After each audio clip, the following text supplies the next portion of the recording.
Bienvenue à toutes et à tous. Aujourd'hui, on va se plonger dans une transcription un peu particulière. C'est celle d'une session de travail en ligne collaborative qui a été capturée sur YouTube.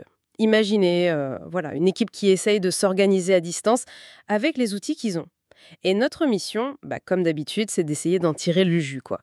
On va explorer comment ça se passe, ces collaborations modernes avec leur hélicude et leurs défis logistiques, mais surtout, le gros morceau, ça va être l'optimisation d'une fiche Google My Business. Ça, c'est hyper pratique pour beaucoup de monde, j'imagine.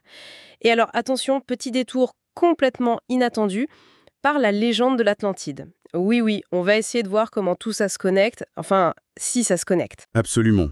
On va un peu décortiquer cette session pour comprendre les aspects très concrets de la gestion d'une présence en ligne locale. Et puis en même temps, on va observer les dynamiques humaines, les petits couacs techniques et ces conversations parfois un peu surprenantes qui émergent quand on bosse ensemble, mais chacun derrière son écran. C'est un reflet assez fidèle finalement de ce que beaucoup vivent aujourd'hui. Oui, ça commence d'ailleurs très fort sur le plan pratique, on est tout de suite dedans. Comment gérer un document partagé? Ils appellent ça la feuille de partage. L'idée, c'est de centraliser des liens, et puis comment coordonner ce qu'on demande aux participants. Par exemple, là, on leur demande d'inviter des amis à rejoindre un groupe Facebook. On sent tout de suite que c'est pas si simple d'aligner tout le monde, quoi. C'est le b.a.-ba et pourtant les obstacles classiques sont là directs. D'entrée, un participant a des soucis de micro, le grand classique du télétravail. Et puis très vite, on voit le besoin d'avoir une structure claire. Qui met son lien où? Quelle action est prioritaire? Sans règle précise, ça peut vite être un peu le bazar. On le voit bien avec la discussion qui démarre sur cette action « Inviter des amis ». Ah oui, ce débat, il est intéressant. Il y a un participant qui demande si c'est pas pousser le bouchon un peu loin de demander ça.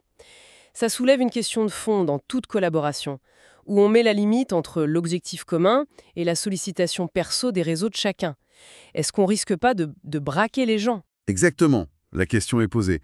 Et est-ce qu'il vaudrait pas mieux proposer des actions moins engageantes, plus simples, genre rejoindre le groupe soi-même ou mettre un like, ce genre de choses?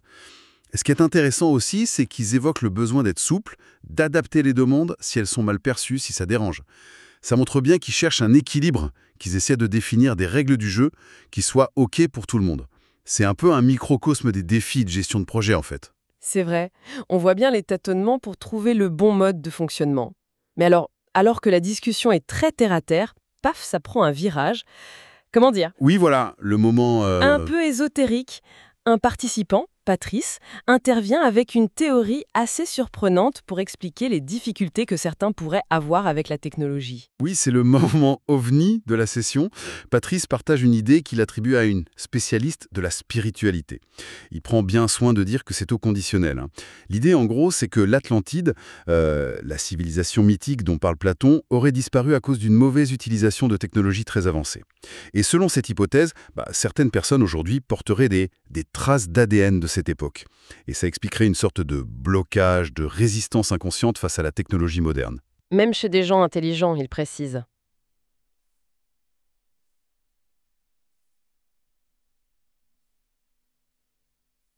C'est original comme explication pour les bugs informatiques. Ça change des problèmes de connexion ou de mise à jour. Mais bon, est-ce que ça apporte vraiment quelque chose au-delà de l'anecdote? Disons que c'est présenté comme une piste de réflexion. Une manière, peut-être, de déculpabiliser ceux qui se sentent un peu dépassés par les outils numériques. Ce n'est évidemment pas une explication scientifique, mais ça illustre bien comment les gens cherchent du sens, parfois dans des directions un peu inattendues, face à des systèmes qui leur semblent complexes, voire hostiles. Ça ouvre une petite parenthèse sur la psychologie face à la tech, quoi. Et cette parenthèse, elle continue avec une anecdote racontée juste après. Ça concerne une personne décrite comme très douée, peut-être autiste.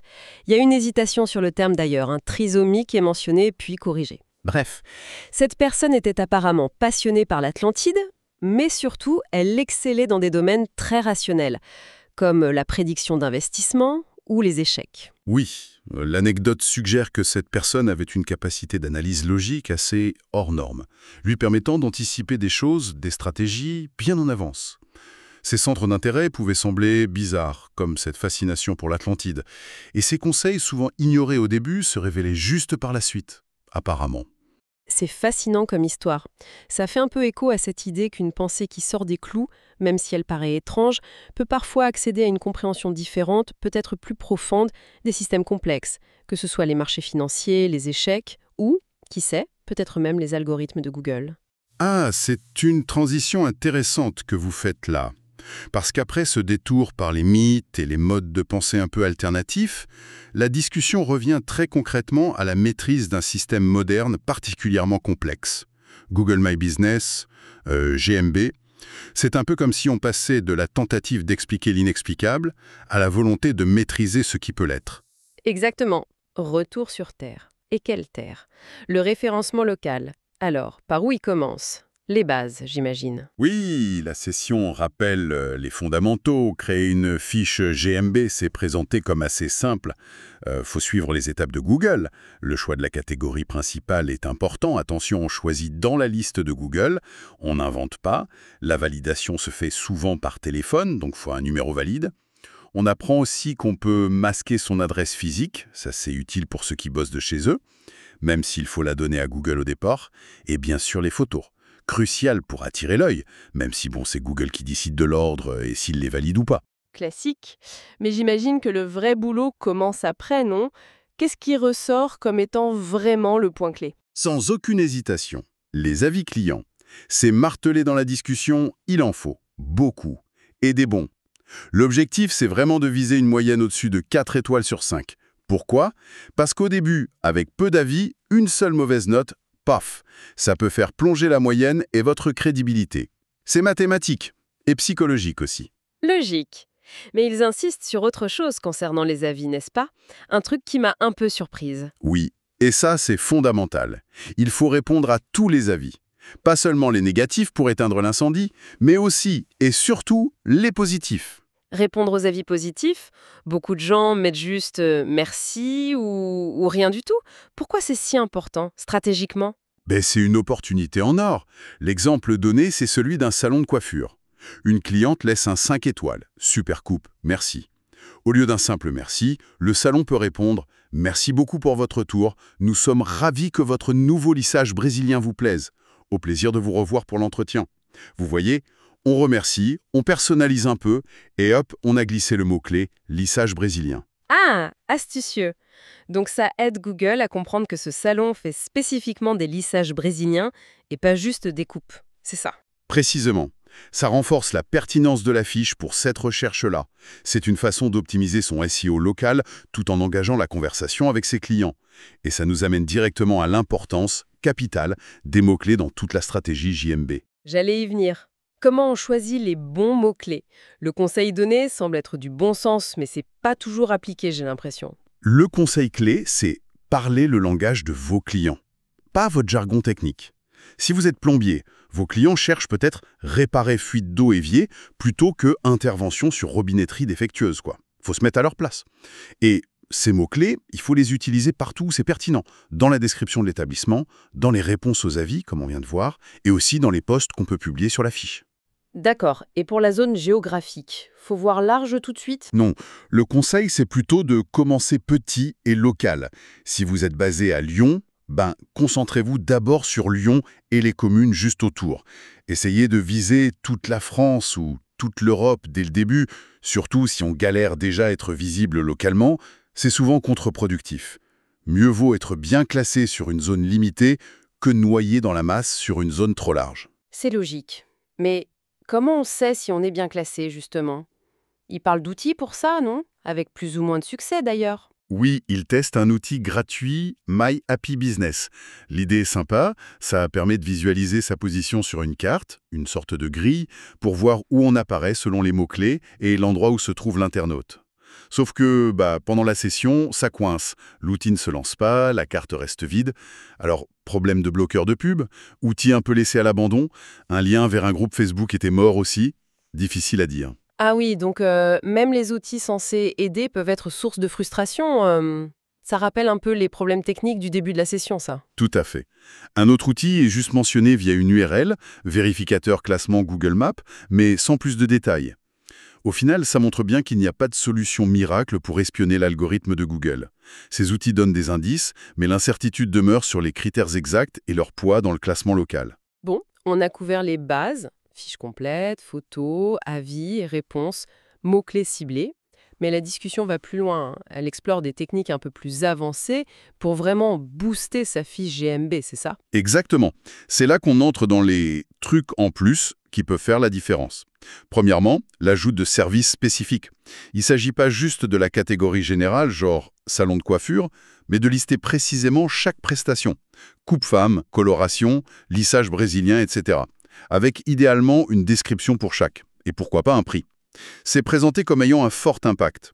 Et c'est pareil pour l'ajout de produits si on en vend. D'accord, ça permet de détailler son offre bien au-delà de la catégorie principale. Et le deuxième truc? Utilisez la fonction post. Mais attention, il y a une subtilité. On recommande de privilégier le format article plutôt que les simples posts qui ressemblent plus à des statuts de réseaux sociaux. Pourquoi? L'idée suggérée, c'est que les articles seraient plus puissants. Peut-être parce qu'ils permettent plus de contenu, restent visibles plus longtemps, ou sont mieux interprétés par Google comme du contenu de fond. L'exemple, ce serait de rédiger un mini-article de blog sur, mettons, le lissage brésilien directement sur la fiche GMB. Intéressant. Ça demande plus d'efforts qu'un simple poste, j'imagine. Et le troisième point avancé, celui-là m'a semblé un peu plus technique. Oui, c'est l'intégration de la fiche GMB avec le site web principal via le marquage schema.org. Spécifiquement le type local business. Alors, sans entrer dans le code, l'objectif est simple. C'est d'aider Google à faire le lien officiel entre votre site web et votre fiche GMB. C'est comme lui dire « Oui, ce site et cette fiche, c'est bien la même entreprise ». Et comment on fait ça concrètement si on n'est pas développeur? Souvent, les plateformes de création de sites, genre WordPress ou autres, ont des extensions ou des réglages pour ça. Ou alors, il faut demander à son webmaster. L'idée, c'est d'intégrer des informations structurées dans le code du site, souvent dans l'entête. Ça reprend les infos clés. Le nom, l'adresse, le téléphone, le fameux NAP, Name, Adresse, Phone, mais aussi les horaires, un lien vers la fiche GMB. La cohérence de ces infos entre le site et la fiche est super importante. La discussion mentionne aussi vite fait l'intégration d'une carte Google Maps sur la page contact du site, ce qui est aussi un bon signal.